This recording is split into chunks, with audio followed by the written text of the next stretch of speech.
I'm often asked a lot of questions about fat loss. Where's the fat going once it's being burned? What's the best exercises to lose fat? How do I target fat in a specific area? If I want defined abs, shouldn't I be doing a bunch of ab workouts? So in this video, I'm going to give you a crash course on fat loss. Let's get into it. Cerebral flow in my head, I go. Try reach me now, but my cell line slow. I keep it low, it's like where I go. Try teach me how, but I said I know. People know me like you, like hope, and I need to know premise when I show. I collect my dough, do my thing and go. Let's start with how fat loss works. So your body stores energy through protein, carbohydrates, and fat. And per your goals of fat loss, you want your body to burn energy from fat, correct?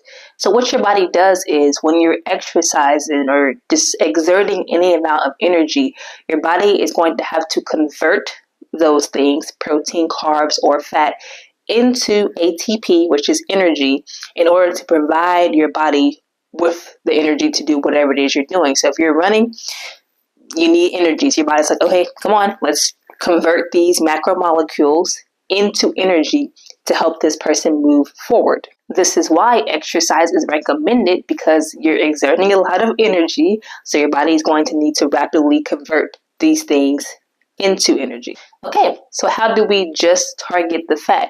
Well, your body wants to pick the quickest route of converting energy. So that's going to be carbohydrates primarily. So when you're doing something quick like sprints or high intensity, it's going to convert the carbohydrates first. And the reason for that is carbohydrates already have a bunch of water inside of them. So it's favorable for your body to convert that because it's faster and it's easier versus fat.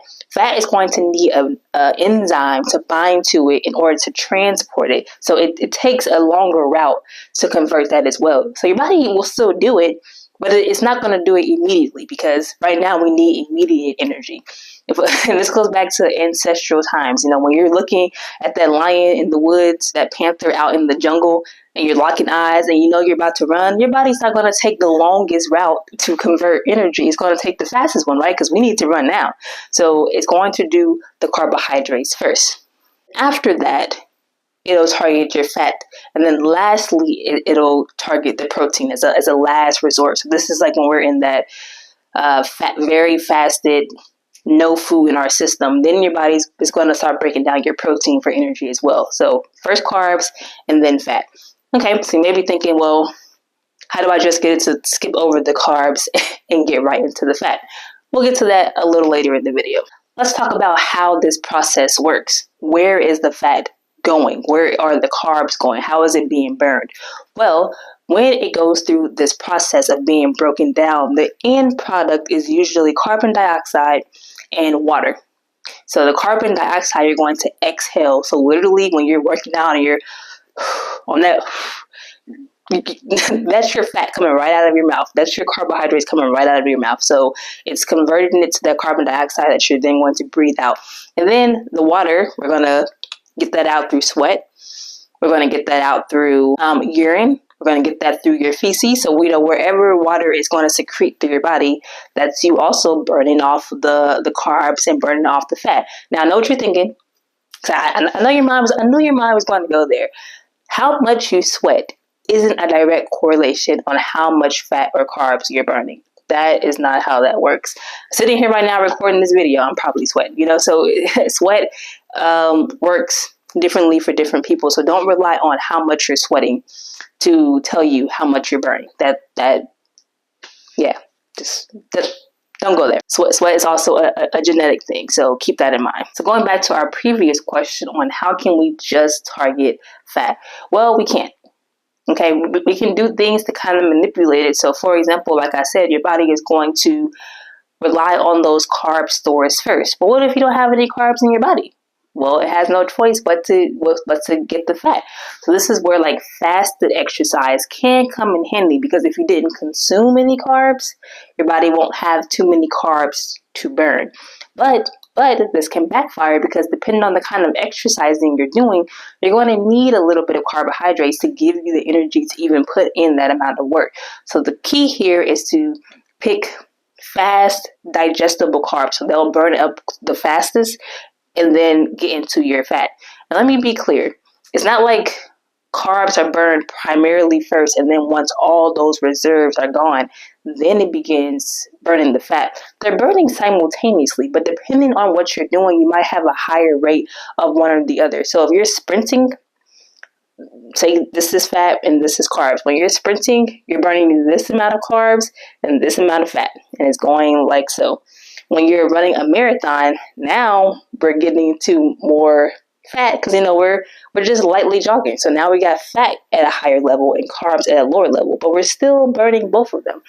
And so you may be thinking, okay, cool, well, I should just do stuff like running marathons or low intensity workouts to burn fat. Yes and no, because one, you want to pick the exercise you like, because the one that you like is what you're going to continue to do, right? But when you think about this, let's say you did a low intense workout for an hour, and in that hour you burned 100 calories, just for math's sake, and it was very light and low intense. So you burned 70 calories from fat, 30 calories from carbohydrates, and that's where you want to be, right? You primarily burn fat. But now let's say you did a 30-minute high intensity workout, and in that time frame, you burned 500 calories. So because it was high intensity, your body used more carbohydrates. So you did 70% carbohydrates and 30% fat, so a lower amount. But 30% of 500 is more than 70% of 100. You get what I'm saying? So even though you burned more carbohydrates in this 30-minute workout, it was still more fat burned than in the hour. So you kind of have to pick an exercise that makes sense. Personally, I recommend doing a combination of both. Maybe 3 days a week you do something high intensity, and the other 2 days you do something low intensity. So the point here is you want to burn as many calories in general that you can, because the more calories that you're burning, the more fat is going to accumulate over time. So let's get into the third question that's usually asked. It's like, well, can I spot train then? If I just do a bunch of squats, will my legs get leaner? If I do a bunch of crunches, will my stomach get leaner? No, that's not how that works either. So your body is going to pull the fat from where it can get it. As I mentioned in a previous video, the benefit to this is if you're someone who holds all your fat in one area, your body has no choice but to pull it from there. So if you got skinny legs, skinny arms, and you're just big in this area, well, when you're working out, this is where your body's going to pull the fat from, because that's the only place you have it. But if you have fat distributed all throughout your body, it's going to pull it from wherever it can. So you can't really pinpoint where you get that from based off of the exercises that you're doing. But the good thing about doing workouts in specific area is that toning. So if all you did was a bunch of cardio and you shredded all this fat, when you were done, you would have a very thin look. And if that's the look that you're going for, all power to you. But if you're someone who's going for a more toned look, if you want to have defined abs, if you want to have defined arms, if you want to have glutes, if you just want to look like you work out a little bit, then you're going to want to do some strength training, because as you are building the muscle, the fat is still covering it. So it's not that the muscles aren't there, it's just that the fat is covering it. But as you begin to lose that fat, what will be left is defined muscle. So again, if you were someone that wants, protruding abs and the nice defined, pack, you're going to want to do ab exercises to grow the muscle.